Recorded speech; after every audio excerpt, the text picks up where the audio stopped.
Hey guys, it's day 30 of the New Testament in 90 days.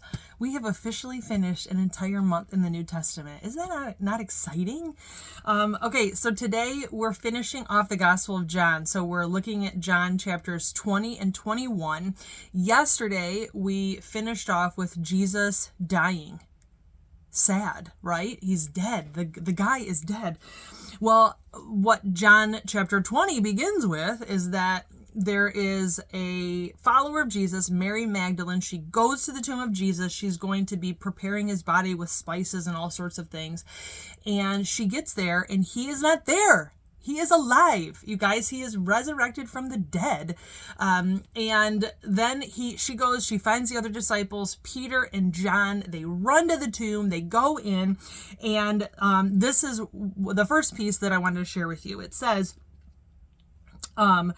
that the disciple who had reached the tomb first, so that's John, so when he went into the tomb and saw that Jesus was not there, he saw that and he believed. So Mary Magdalene told them, listen, Jesus is alive, but they don't believe it yet, right? So John runs to the tomb, he goes in, and it says that when he saw, he believed. Okay, now let's fast forward. Almost all of the disciples at some point have this encounter with Jesus. They see him to some degree, and but there's one disciple that hasn't seen him yet, Thomas. And later on in John chapter 20, Thomas says, I will not believe that Jesus is alive unless I see the nail wounds in his hands, put my fingers into them, and place my hand into the wound in his side. Thomas is like, there's no way I'm going to believe this unless there is zero doubt that the man I'm seeing is Jesus and that he is alive. Okay, so what happens 8 days after Thomas says that? The disciples were all together. Thomas was with them. And the doors in this place that they were in were completely locked. So no one's just like waltzing in. And it says that suddenly Jesus was standing among them. So he just poofed himself into the room. And he says, peace be with you. Then he looks directly at Thomas and he says, put your finger here. Look at my hands. Put your hand into the wound in my side. Don't be faithless any longer. Believe. I love that all of the things that Thomas said, I won't believe unless these three things happen. Jesus comes and says those same three things directly to Thomas and tells him, quit being faithless. Believe. Okay, now here's the thing.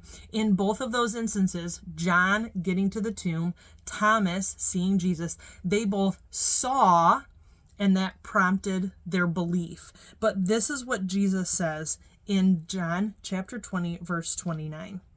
Jesus says, you believe because you have seen me. Blessed are those who believe without seeing me. And that's all of us today, right? None of us have physically seen Jesus. We didn't physically see him die or raise from the dead. We didn't physically see the wounds in his side like Thomas. But Jesus says that for some reason, those of us who put our faith and our trust in Jesus will be blessed. It seems like to a different degree than even the disciples who saw him.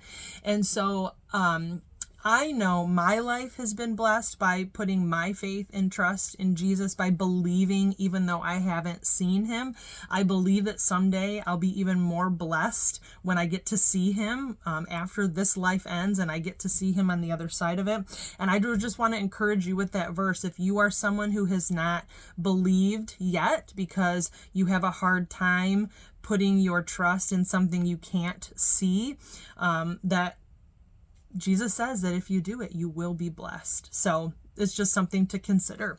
So that is it for today. Tomorrow we get to look at the book of Acts. which I'll tell you all about that tomorrow. But we've officially capped off like the life, ministry, death, and resurrection of Jesus in the first 4 books of the New Testament. I hope it has been an encouragement to you to see what Jesus did, to hear what Jesus said directly from the Bible, and I hope it will give you something to consider in your own life. So if you have any questions or comments about anything we've covered up to this point, but specifically about today, please leave me a comment or shoot me a private message. And if I don't hear from you today, I will see you tomorrow. Bye, guys.